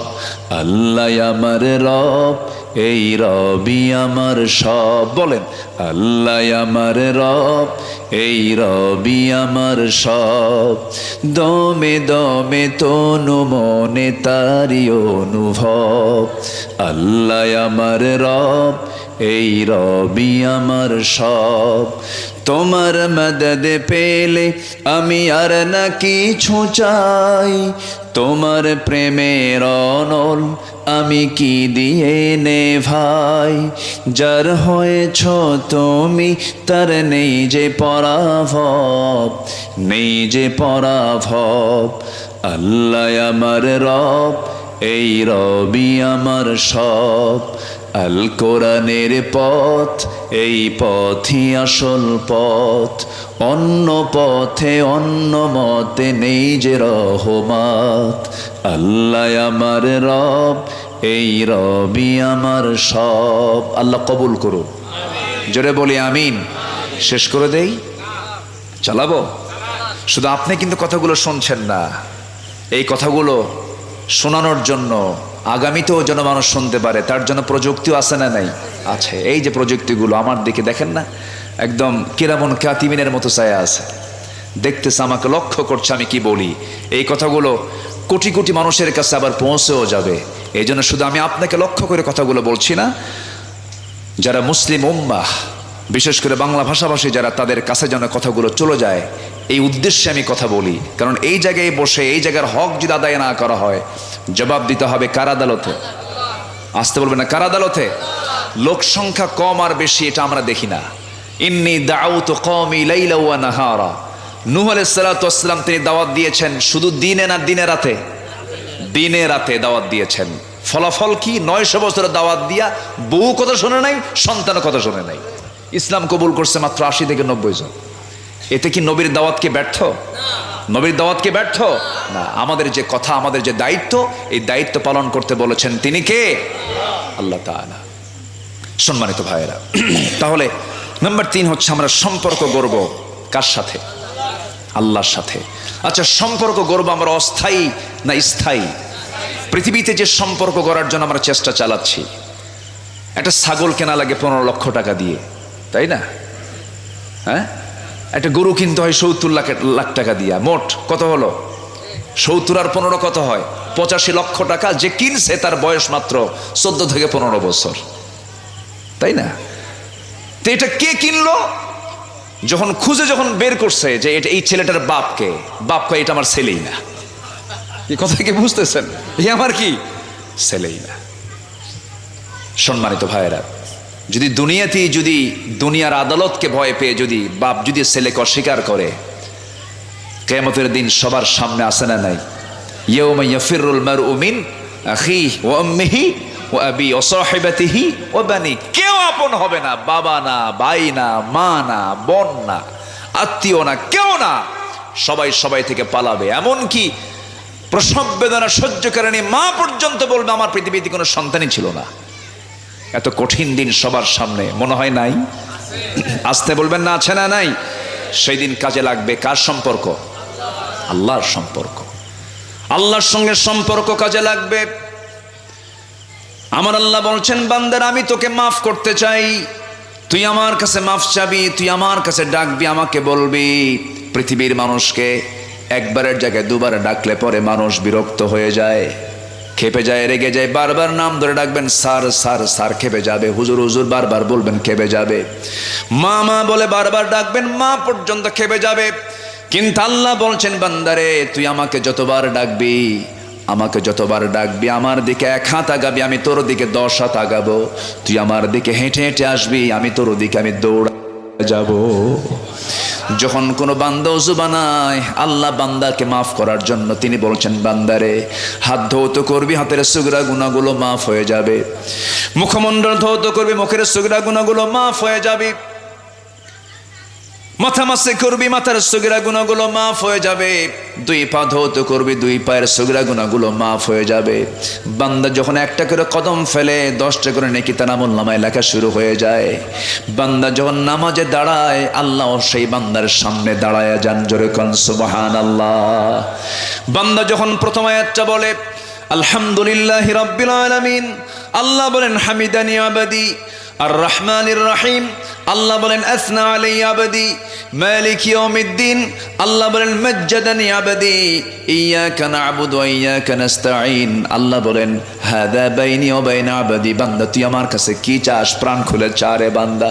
ওয়ালাদ-দাল্লিন পর্যন্ত যখন বান্দা বলে ফেলে, আল্লাহ বলেন বান্দারে নামাজের মধ্যে এতক্ষণ ধরে যা যা চাইলি সমস্ত চাও আমি আল্লাহ রাব্বুল আলামিন কবুল করে নিলাম। বান্দা রুকুতে যায়, আল্লাহ অস্থির হয়ে যান। রুকু থেকে দাঁড়ায় রব্বানা লাকাল হামদ হামদান কাসীরান তাইয়িবান মুবারাকান ফীহ বলে যখন শেষ করে যখন সেজদার দিকে চলে যায়, আল্লাহ সমস্ত ফেরেশতাকে ডাক দেবেন, ফেরেশতারা দেখ এই বান্দাগুলো আমাকে কেমন করে সেজদা দেয়, এই বান্দাগুলো আমাকে খুশি করার জন্য সেজদা যে দিল, ফেরেশতারা সাক্ষী থাকো এই সমস্ত বান্দার তামাম জিন্দেগীর সমস্ত গুনাহগুলো মাফ করে দিয়া আমি আল্লাহ নিজে তাদের জন্য জান্নাতের বাজেট পাস করে দিলাম। আল্লাহ আমাকে জান্নাত দিতে চান, কিন্তু আমি তো জান্নাত নিতে চাই না। আল্লাহ আমাকে মাফ করতে চান, কিন্তু আমি তো আল্লাহর কাছ থেকে মাফ নিতে চাই না। আল্লাহর কাছে যখন আমরা বেহায়ার মতো চাবো, আমরা আল্লাহর কাছে চাবো লজ্জা নিয়ে না, লজ্জা না নিয়া। বলেন, লজ্জা নিয়ে না। আল্লাহর কাছে চাইতে যদি আপনি লজ্জা করেন তাহলে তো সমস্যা। আল্লাহর কাছে চাইতে হবে হায়া নিয়া না বেহায়া হয়া? বেহায়া হয়ে আল্লাহর কাছে চাইতে হবে। আল্লাহর কাছে বলতে হবে আল্লাহ কিচ্ছু বুঝি না, আল্লাহ মাফ করো। তুমি যদি বিচার করো আমি পাশ করতে পারবো না। বেহায়ার মতো বারবার চাইতে হবে। হায়া নিয়া পৃথিবীর মানুষের কাছে চাইতে হয়, কিন্তু আল্লাহর কাছে চাইতে হয় হায়া নিয়া না বেহায়া নিয়া? বেহায়া নিয়া। আমার আল্লাহর কাছে একবার বলবো না, বারবার বলবো, বারবার বলবো। আমার বন্ধুগণ, আল্লাহর সঙ্গে সম্পর্ক যারা করবে তারা বিবেকবান। এরপরে নাম্বার 4 হলো وَيَخْشَوْنَ رَبَّهُمْ وَيَخَافُونَ سُوءَ الْحِسَابِ। জোরে বলি আল্লাহু আকবার। ওই সমস্ত বান্দাগুলোকে আল্লাহ রাব্বুল আলামিন উলুল আলবাব বলেছেন, বিবেকবান বলেছেন, আকলওয়ালা বলেছেন, বিবেকবান বলেছেন, যারা পৃথিবীর কাউকে না ভয় করে একমাত্র ভয় করবে কাকে? আসতে বলবেন না, কাকে? প্রশাসনের ভয় আছে না নাই? কোন গ্রামে পুলিশ ঢুকলে পরে জনগণ কি করে? একটু ভয় পায় না? কি পুলিশ ঢুকছে, কারে যে ধরে আল্লাহ জানে। এটাও কিন্তু ভয়। কিন্তু আমার আল্লাহর ভয়টা কি? আমার আল্লাহর ভয়টা হলো বান্দা আল্লাহর ভয়ে জাহান্নামের ভয়ে জান্নাতের আশায় সমস্ত হারাম কাজগুলোকে বাদ দেবে। এটা হচ্ছে আল্লাহর ভয়। আল্লাহ রাব্বুল আলামিন বলছেন এই ভয়টা তোমার মধ্যে যদি জাগ্রত হয়ে যায় তোমাকে আমি জানিয়ে দিচ্ছি। আল্লাহ রাব্বুল আলামিন বলেন, ওয়া আম্মা মান খাফ মাকাম রাব্বিহি ওয়া নাহান নাফসা আনিল হাওয়া ফাইন্নাল জান্নাতা হিয়াল মাওয়া। যারা দিলের মাকামে আল্লাহর ভয়টা জাগ্রত হয়ে যাবে তার ঠিকানা হলো জান্নাতে মাওয়া। জান্নাতে মাওয়া তার ঠিকানা হবে। এই ওয়াদাটা কে করেছেন? আসতে বলবেন না, কে করেছেন? অতএব এই দিলে আল্লাহর ভয় ছাড়া অন্য কোনো ভয় আনা কি জায়েজ? বলেন জায়েজ? যদি কেউ জেলের ভয় দেখায় ভয় করা যাবে? যদি কেউ মৃত্যুর ভয় দেখায় ভয় করা যাবে? কোনো ভয় এই দিলে স্থান পাবে না ইমানদারের। ইমানদারের দিলে একমাত্র কেবলমাত্র শুধুমাত্র ভয় পাবে কার ভয়? আল্লাহর ভয়। আল্লাহর পয়গম্বরদের দিলের মধ্যে পৃথিবীর কোনো ভয় ঢুকাতে পারেনি। সাইয়েদনা ইউসুফ আলাইহিস সালাতু ওয়াস সালামকে জেলের ভয় দেখানো হয়েছে। তিনি কি জেলের ভয় পেয়েছেন? জেলখানায় ঢুকেছেন কেঁদে কেঁদে না হেসে হেসে? বলেন বলেন, ভীতু মানুষ কি হাসতে পারে? সাহসী মানুষ কোনো ভয় পান নাই, তিনি হাসতে হাসতে জেলখানায় ঢুকতেছেন। বলা হলো ইউসুফ জেলখানায় ঢুকে আবার হাসে। তিনি বলছেন আমার কাছে জেলখানায় প্রিয়। কেন? জেলখানায় অন্তত জুলাইখার ডিস্টার্ব নাই। জুলাইখা খুব ডিস্টার্ব করছে আমারে, কিন্তু এখন জেলখানায় ঢুকলে পরে আমার আর কোনো ডিস্টার্ব নাই। আমার কাছে জেলখানায় প্রিয়। তাহলে নবীদের প্রিয় জায়গা কোথায়?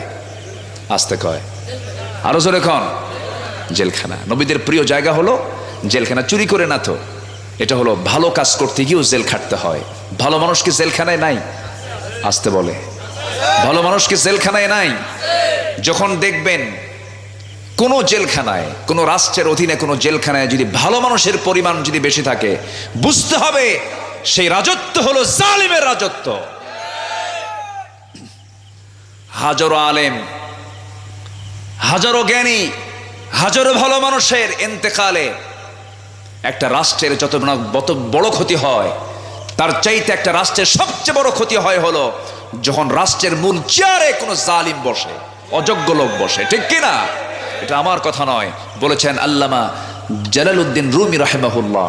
তিনি বলেছেন হাজার আলেমের মৃত্যুতে যতটুকু না ক্ষতি হয় তার চেয়ে বেশি ক্ষতি হয় মুসলিম উম্মার জন্য যখন কোনো জালিম ব্যক্তি যখন ক্ষমতার মসনদে বসে থাকে।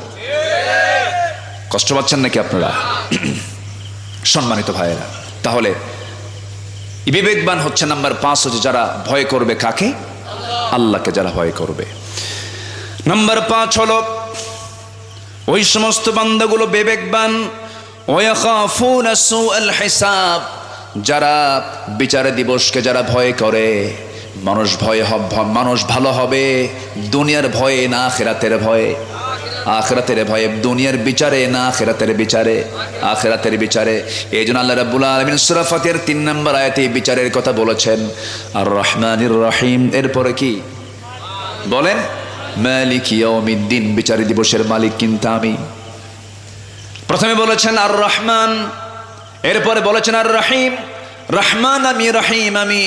এরপরে বান্দাকে একটু ভয় ঢুকায় দিয়ে বলছেন মালিক ইয়াউমিদ্দিন, বিচার দিবসের মালিক কিন্তু আমি তোমার বিচার করব। দুনিয়ার আদালতে বিচারকের সামনে দাঁড়ালে একটু ভয় লাগে না? একটু ভয় লাগে, কি যেন রায়টা দেয়, আজকে ফাঁসির রায় দেয় কিনা, কি যেন হয়ে যায়। আল্লাহ বলছেন বান্দার আমি রহমান আমি রহিম, তবে এটাও জেনে রেখে দিও সাথে কিন্তু আমি বিচারপতি, আমি বিচার করব। এই আয়াতটা যদি কোনো বান্দা গভীরভাবে যদি নামাজের মধ্যে পড়ে, তার চোখের পানি বন্ধ হবে না, তার চোখের পানি কেউ আটকাতে পারবে না।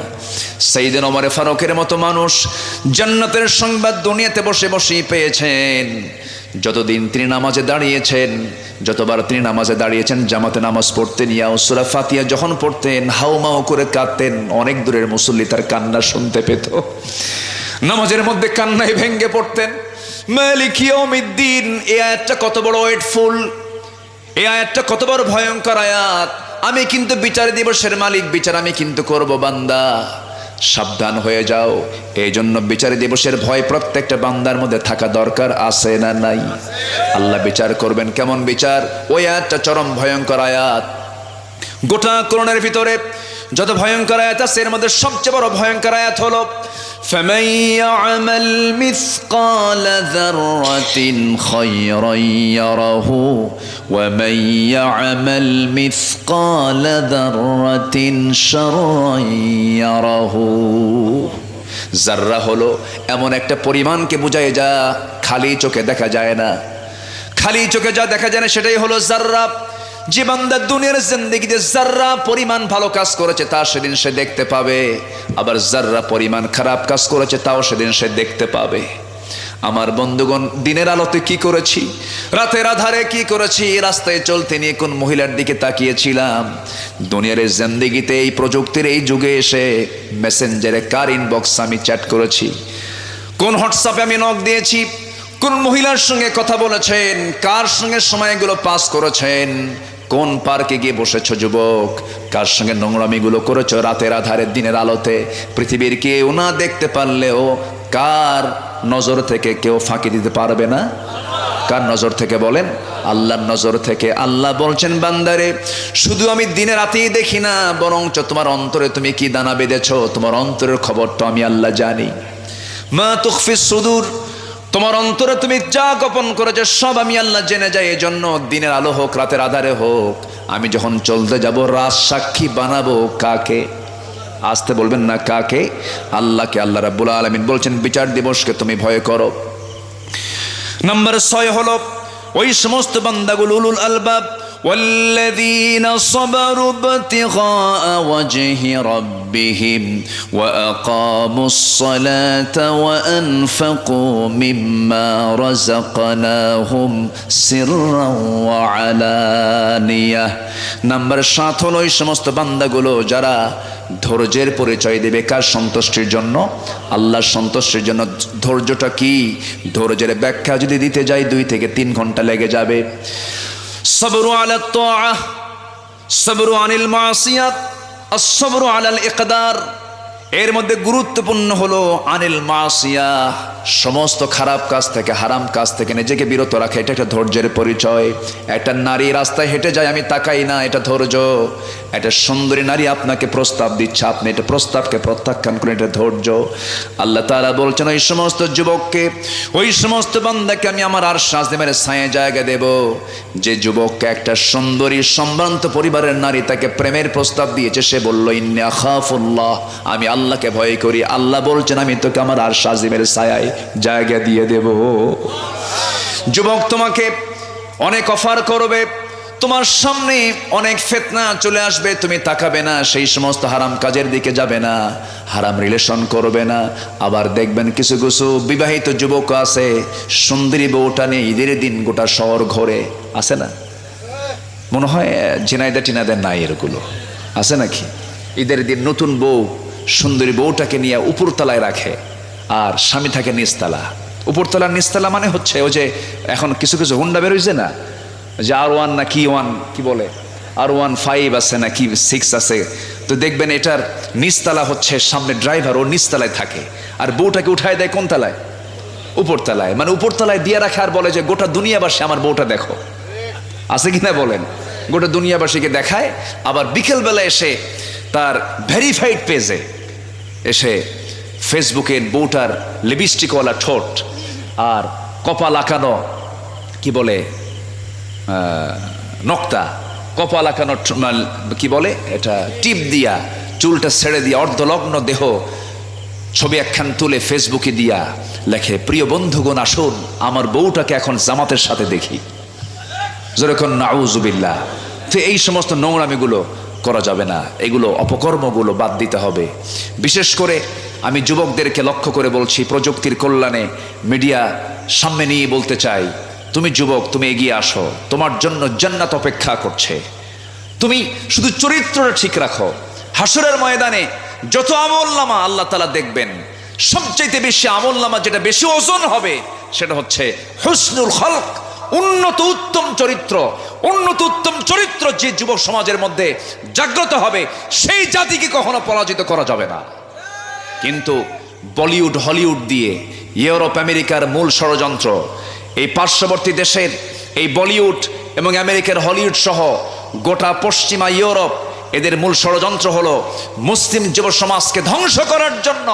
ওদের সংস্কৃতি আমাদের পিঠের উপরে জাগিয়ে দেওয়া হয়েছে, আমাদের ঘরে ঘরে মা বোনদের চরিত্র ধ্বংস করার জন্য বিজাতীয় সংস্কৃতিগুলো আমার দেশের কি বলে ঘরে ঘরে টেলিভিশনে বিভিন্ন ডিশের লাইন দিয়ে, বিভিন্ন চ্যানেল দিয়ে এগুলো কপেন করে আজকে মুসলিম পরিবারের মেয়ে কপালে টিপ লাগায়, আজকে মুসলিম পরিবারের মেয়ে সারা বছর বোরকা পরে, ঈদের দিন বোরকা ছাড়ে। আমি কি ভুল বলছি? ঈদের দিন মনে হয় ফেরেশতা কোনো গুনাহ লিখবে না, ঈদ উপলক্ষে নাকি? আমি কি ভুল বললাম না? আচ্ছা, তারপরে বিয়ের দিন বোরকা পড়ে না। আচ্ছা, বিয়ের দিন আর ঈদের দিন বোরকা পরার দরকার কম না বেশি? বলেন কম না বেশি? বেশি। অথচ সেই দিনগুলোতে বোরকা পরে না। কেন বোরকা পরে না বিয়ের দিন? বিয়ের দিন কিছু গহনা টহনা আছে মেয়েদের, গহনাগুলো গলায় লাগায়, হাতে লাগায়, আর এই গহনাগুলো যদি বোরকা পরে তাহলে দেখবে কেমনে? এই জন্য বিয়ের দিন বোরকাটা ছেড়ে দিয়া মাঝে মাঝে একটু ঝাঁকিটাকে মেরে দেখায় যে এই যে আমার আব্বার দেওয়া গহনা। তো আপনি যে গহনাগুলো দেখাচ্ছেন, আপনি কি পরপুরুষকে দেখানোর জন্য গহনা পড়বেন, না স্বামীকে দেখানোর জন্য পড়তে হবে? স্বামীকে দেখানোর জন্য পড়তে হবে। এই নোংরামিগুলো আমার মা বোন যারা আলোচনাগুলো শুনছেন, এটা ফলো করার চেষ্টা করবেন যেন আপনার কোনো পর্দার ব্যাঘাত যেন না হয়। আপনার চামড়া পরপুরুষকে দেখাবেন না, আল্লাহ জাহান্নামে আপনার চামড়া ঢুকাবেন না, জান্নাতের জন্য বরাদ্দ করে দিবেন।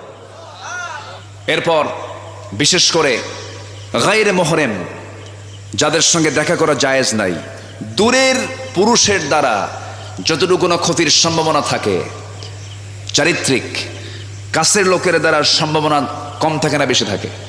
বলেন কম থাকে না বেশি থাকে? বিশেষ করে চাচাতো ভাই, মামাতো ভাই, খালাতো ভাই, দেবর, আর কি ফুফাতো ভাই, আচ্ছা যত ভাই আছে এগুলো কি বিপদ না নিরাপদ? দেখেন আস্তে আস্তে কয়, এই যুবকরা কথা কও, বিপদ না নিরাপদ?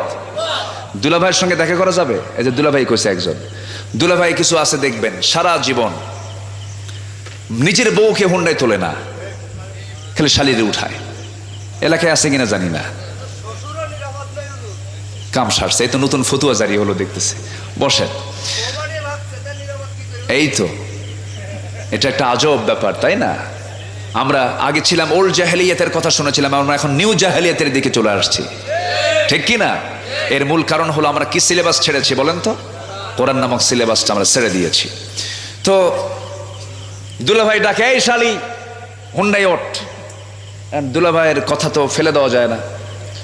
শালি এখন চিন্তা করে, ঠিক আছে দুলাভাই মানুষ, হুন্ডাই চড়ছে, তো হুন্ডাই চড়ে ভাবতেছে গায়ের সঙ্গে গা লাগলে কেমন হয়।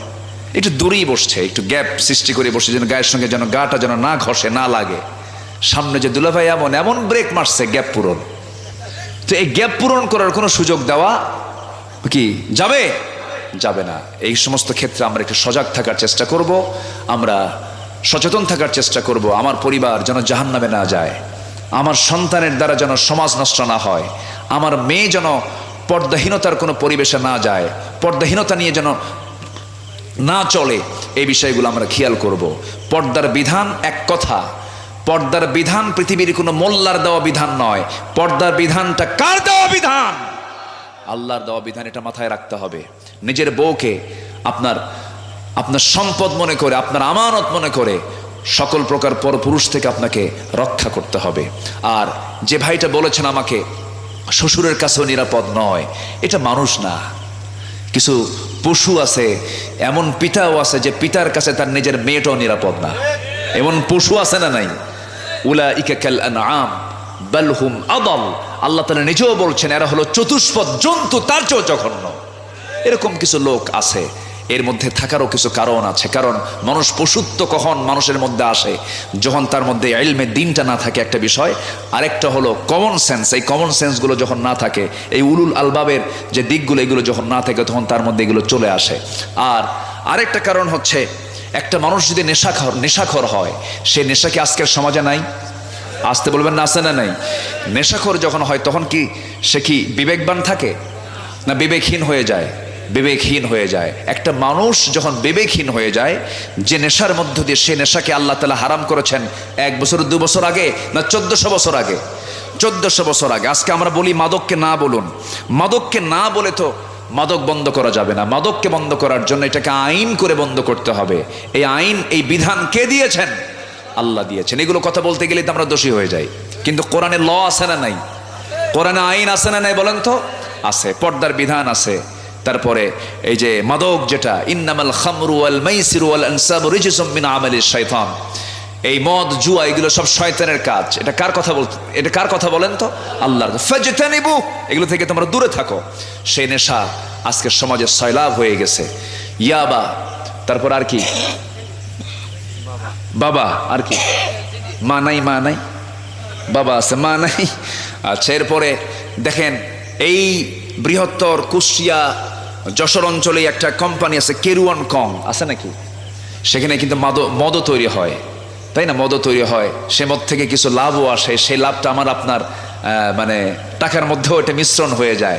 তাহলে মদের ফ্যাক্টরি আপনি দিয়ে রেখে যদি বলেন মদ খাবেন না, মানে জাস্ট আপনি একটা সুন্দরী নারীকে রাস্তায় হেঁটেও যেতে বলছেন, আবার বলবেন তুই তাকাবি না কিন্তু ইফটিজিংয়ের মামলা দেবো, তাহলে কেমন হলো বলেন? তাহলে বিড়াল পড়েছে পানিতে, সেই পানিতে পড়ে বিড়ালটা মরে গেছে। এখন কূপের পানি পরিষ্কার করার জন্য আগে পানি তোলা দরকার না মরা বিড়াল তোলা দরকার? মরা বিড়াল তোলা দরকার। আপনার কিয়ামত পর্যন্ত আপনি পানি উঠান, কাম হবে না তো, কারণ ওখানে পড়ে আছে কি? মৃত বিড়াল পড়ে আছে। সমাজে মদ, এরপরে জুয়া, নেশা, এগুলোকে যদি আপনি অ্যাভেলেবেল রেখে দিয়ে যদি বলেন এগুলো কইরো না, এগুলো খাওয়া যাবে না, এগুলো থেকে দূরে থাকো, কাম তো হবে না। পর্দার বিধানের পরিবেশ তৈরি করতে হবে, সকল প্রকার জেনার পরিবেশ থেকে দূরে রাখতে হবে, সকল প্রকার হারাম কাজকে মাইনাস করার জন্য চেষ্টা করার দরকার আমাদেরও আছে না নাই? ব্যক্তিগত উদ্যোগ অন্তত আমরা নেওয়ার চেষ্টা করবো পারিবারিকভাবে। আল্লাহ তাআলা সবাইকে এগুলো বোঝার তৌফিক দান করুন, জোরে বলি আল্লাহুম্মা আমিন। আচ্ছা সম্মানিত ভাইয়েরা, নাম্বার 8 হলো নামাজ কায়েম, নাম্বার 9 হলো বসেন, সরি নাম্বার 7 হচ্ছে নামাজ কায়েম করা, ওয়া আকামুস সালাহ। নাম্বার 8 হচ্ছে সিররা ওয়া আলানিয়া, গোপন প্রকাশ্যে কার পথে দান করা? আসতে বলেন, গোপন প্রকাশ্যে কার পথে দান করা? গোপনেও দান করব, প্রকাশ্যেও দান করব। এই দানকে বেশি পছন্দ করেন কে? সিররা ওয়া আলানিয়া। আল্লাহ তাআলা বলছেন যারা এই গোপন এবং প্রকাশ্যে যারা দান করবে, আল্লাযীনা ইনফিকুনা ফিস সাররা ওয়াদ দাররা ওয়াল কাযিমিনাল গায়য ওয়াল আফিনা আনিন নাস আল্লাহু ইউহিব্বুল মুহসিনিন। ওখানে আল্লাহ তাআলা বলছেন যারা সচ্ছল অসচ্ছল অবস্থায়, আল্লাহ তাআলা আবার এখানে বলছেন যারা গোপন এবং প্রকাশ্যে যারা দান করবে এরা হচ্ছে উলুল আলবাব, বিবেকবান। বলি আলহামদুলিল্লাহ। নাম্বার 8 হচ্ছে ভালো কাজের দ্বারা যারা মন্দ কাজকে প্রতিহত করে, ভালো কাজকে যারা কি মন্দ কাজকে যারা ভালো কাজের দ্বারা প্রতিহত করে, ইদফা বিল্লাতি হিয়া আহসান, প্রতিহত করো অন্যায়গুলোকে, খারাপগুলোকে আহসান দিয়ে, ভালো দিয়ে। আল্লাহ তাআলা এই গুণ যদি কারো মধ্যে পাওয়া যায়, আল্লাহ তাআলা বলছেন এরাই হচ্ছে ইন্নামা ইয়াতাযাক্কারু ইল্লা উলুল আলবাব, এবং এদের জন্য রয়েছে সম্মানজনক জান্নাত। সেই জান্নাতের মধ্যে সে শুধু নিজে ঢুকবে না, আল্লাহ বলছেন ওমান সালাহা মিন আবাইহিম ওয়া আজওয়াজিহিম ওয়া যুররিয়াতিহিম, সে শুধু নিজে যাবে না, সে তার বাপ সে তার স্ত্রী, পরিবার, পরিজন, তার বংশগুলোকে নিয়ে জান্নাতে ঢুকবে। এখন বিষয় হলো তার বংশ যদি ওই কি বলে আজর হয়। আজর কার বাপ? ওরে সবাই তো ওয়াজ জানে, আলমগীর ভাই সবাই তো ওয়াজ জানে। দেখি আমি তো জটিল একটা প্রশ্ন করে ফেলেছি। আজর কার বাপ? আল্লাহু আকবার। দেখেন এখন যদি আজর মার্কা যদি বাপ হয় তাহলে কি এই আয়াত সেখানে কার্যকর হবে না? সেই বাপ হতে হবে যে বাপটা শিরিক মুক্ত, যে মাটা শিরিক মুক্ত, যে ভাইটা শিরিক মুক্ত। আল্লাহ তাআলা তাদের ক্ষেত্রে বলেছেন, আল্লাহ তাআলা কি সুন্দর করে, ওমান সালাহা মিন আবাইহিম ওয়া আজওয়াজিহিম ওয়া যুররিয়াতিহিম, আল্লাহু আকবার, ইয়াদখুলুনা আলাইহিম মিন কুল্লি বাব সালামুন আলাইকুম বিমা সাবারতুম ফানি'মা উকবাদ দার। আল্লাহু আকবার। আল্লাহ রাব্বুল আলামিন এই 9টা গুণ অর্জনের মধ্য দিয়ে আমরা বিবেকবান যেন হতে পারি, এই তৌফিক আল্লাহ পাক সবাইকে দান করুন। আজকে এই মাহফিলের শ্রোতা মণ্ডলী যারা ছিলেন, অনেক জ্ঞানী গুণী এখানে ছিলেন, অনেক মানে সাধারণ শ্রোতা এবং তারা খুব গ্রামের সাদামাঠা মানুষগুলো ছিলেন। আমি আমার কথার মধ্য দিয়ে যতটুকুন বোঝানোর চেষ্টা করেছি আমরা জীবনে যেন আমল করতে পারি, সেই তৌফিক আল্লাহ তাআলা আমাদেরকে দান করুন। রাগ করেননি তো আপনারা? আল্লাহ তাআলা এই মাহফিলকে কবুল করুন। আমার আলমগীর ভাই তারা মাকে হারিয়েছেন, আল্লাহ তাআলা তার মাকে জান্নাতের উচ্চ মাকাম তাকে দান করুন, কবরটাকে জান্নাতের টুকরা বানিয়ে দিন। আশেপাশে যত মাইয়াত শুয়ে আছেন কবরগুলোকে জান্নাতের টুকরা বানিয়ে দেন। এরপর আমার ভাইজানের 8 ভাই না? 8 ভাই, বোন কয়টা? একজন মাত্র। আচ্ছা, তো এই 9 জন না? আলহামদুলিল্লাহ। জি জি আলহামদুলিল্লাহ। আমরা এই পরিবারের জন্য দোয়া করি, তবে আপনাদের জন্য কিন্তু দোয়া বাদ নাই, আপনাদের জন্য দোয়া করা হবে। আবার ভাবেন না হুজুর খালি চেনেন স্যারে তার জন্যই শুধু দোয়া করতেছেন। সবার জন্যই দোয়া করবো। আল্লাহ কি শুধু আলমগীর ভাইয়ের না? সবার। আসতে বলে সবার। আল্লাহ আল্লাহ সবার, সবার জন্য আমরা দোয়া করি। জাকারিয়া তুমি দোয়া করো। হ্যাঁ হ্যাঁ আমি দোয়া করবো, দোয়া করেন। আচ্ছা হ্যাঁ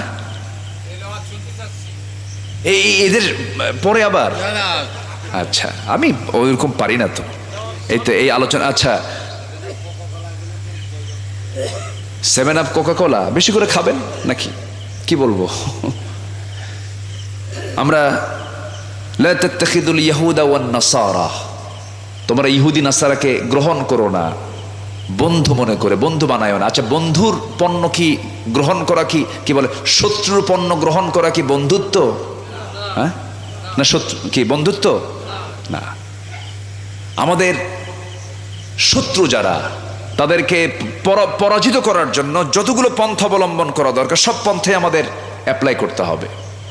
আর্থিক মানে ফিনান্সিয়াল ক্রাইসিস সৃষ্টি করা, এটা কিন্তু বড় একটা জিহাদ।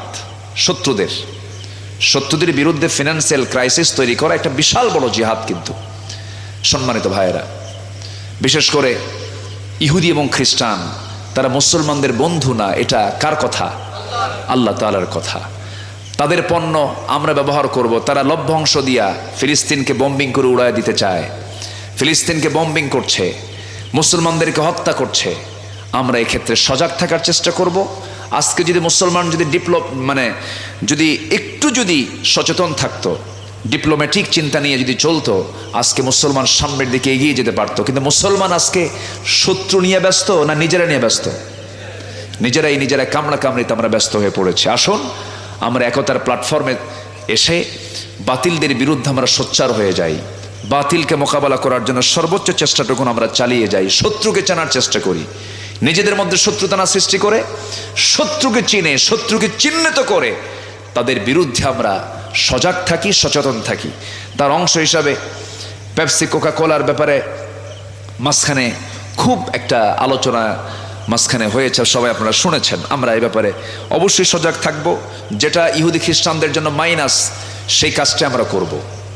কথা বোঝেন নাই? ইনশাআল্লাহ। জুমার ইমামের কাজ কি? জুমার ইমামের কাজ কি? এ তো অনেক লম্বা কথা। ইমাম কি কমিটির গোলাম? গোলামই তো, ইমাম কমিটির গোলাম। কারণ কমিটির যিনি সভাপতি উনি হলেন সুদখোর, সেক্রেটারি হলো মদখোর, আর ক্যাশিয়ার হলো জেনাকার। খুব ভালো ভালো পোস্ট পাইছে না ওরা?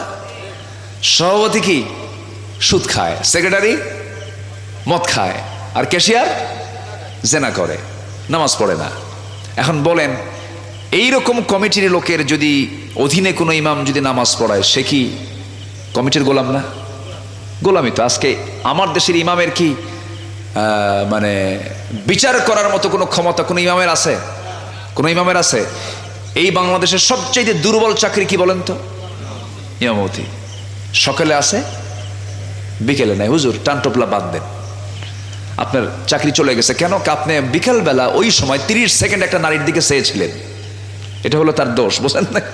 বিভিন্ন মানে একদম মানে মাথা থেকে পা পর্যন্ত অনুবীক্ষণ যন্ত্র দিয়ে ইমামকে পরীক্ষা করে, কিন্তু মুসল্লি গাঁজা খায়, সভাপতি মদ খায়। আমি কি ভুল বলছি? এই তো হচ্ছে অবস্থা। এর মাঝ দেয়া কথার কথা, কোন এক খতিব জুমার খুতবায় বলতেছে, হঠাৎ করে আয়াতের মানে আলোচনার মধ্যেই বলে ফেলছে, ইন্নামাল খামরু ওয়াল মাইসিরু ওয়াল আনসাবু রিজসুম মিন আমালিশ শাইতান লা তাকুলুর রিবা দাআফাম মুদাআফা। তোমরা চক্রাকারে সুদ টুদ খাইও না, মদের কাছে যাইও না। তো এই ওয়াজ শোনা মাত্রই যে সভাপতির সামনে বসে আছে, তো ওই দিকে তাকায়া এই আয়াতটা বলছে। তো জুমার শেষ, নামাজ টামাজ শেষ, সভাপতি এসে বলতেছে, হুজুর আপনি আয়াত বললেন, তো আয়াত বলার সময় আপনি সুদের বিরুদ্ধে ওয়াজ করছেন, ভালো, আপনি আমার দিকে তাকায় থেকে আপনি আয়াতটা বললেন কেন? বলেন তো চাকরি আছে? চাকরি কি আছে? চাকরি তো নাই। তাহলে এই যে দৃশ্যগুলো আমরা দেখছি, আমার রাসূল যে ইমাম ছিলেন, আমার রাসূল ইমামও ছিলেন, বিচারপতিও ছিলেন। পাওয়ারফুল ইমাম তখনই আসবে যখন ওমরের শাসন যখন সমাজে দেখতে পাবো। আসতে বলবেন না? যখন আমরা কার শাসন দেখতে পাবো? ওমরের শাসন দেখতে পাবো। ওমরের শাসন না আসা পর্যন্ত ইমামরা কমিটির গোলাম হয়ে থাকবে, উপায় তো নাই। কি করবেন আপনি?